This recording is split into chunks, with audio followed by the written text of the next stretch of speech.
Wednesday, March 19th edition of the Carolina Weather Video. Meteorologist Matthew East here with you. Want to start off with a look from the Greensboro Tower camera. That sort of tells the story pretty nicely over a good chunk of North Carolina. A lot of drizzle and mist and fog this morning as we have this wedge. It's been pretty stubborn and still hanging tough in a good chunk of the region. But temperatures are above freezing.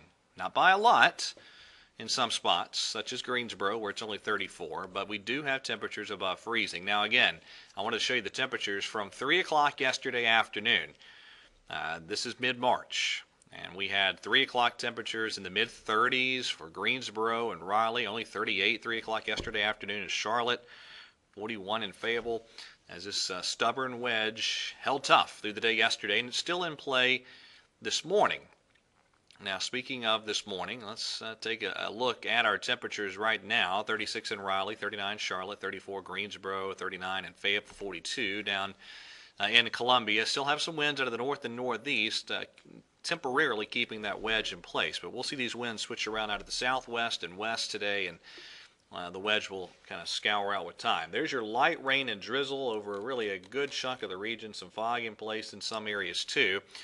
But notice upstream, back into the Tennessee Valley and the deep south, everything in good shape, and that's what's moving our way as we move forward in time. Now there's our next storm system, low pressure up around Chicago this morning.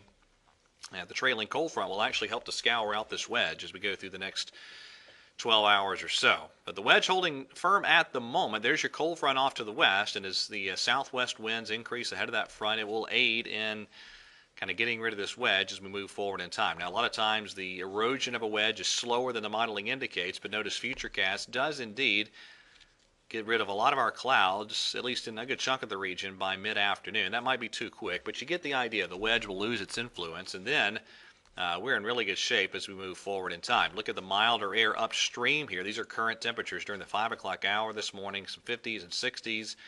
Off to our west, and that milder air is heading our way. So this cold front moves through, but it'll actually be warmer behind the front due to a lot more sunshine.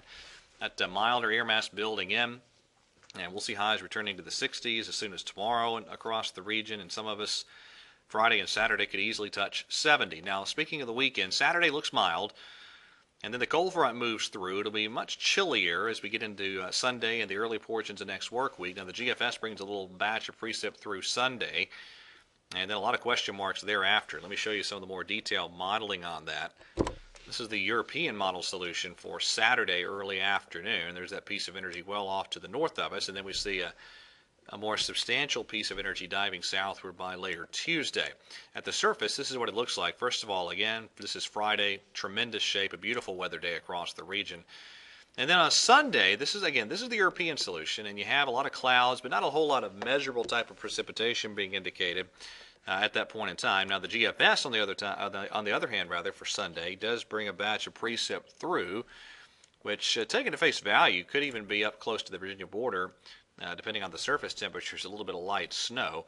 But again, that's kind of a recent development in terms of Sunday precip on some of the modeling. Now you go later on. This is again Tuesday on the European, low pressure off the South Carolina coast, throwing precipitation back off to the northwest.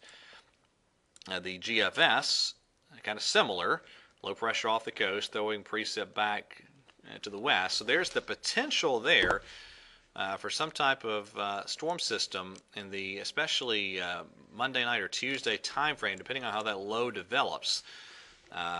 We'll watch it. If it were to really spin up along the coast, could throw additional wintry precip back in our direction. Something to monitor, but at the moment it's not a huge potential in terms of how it looks on the modeling at the moment. But there's a chance that develops into something, and we'll keep a watch on it. Everybody have a wonderful day today, and God bless.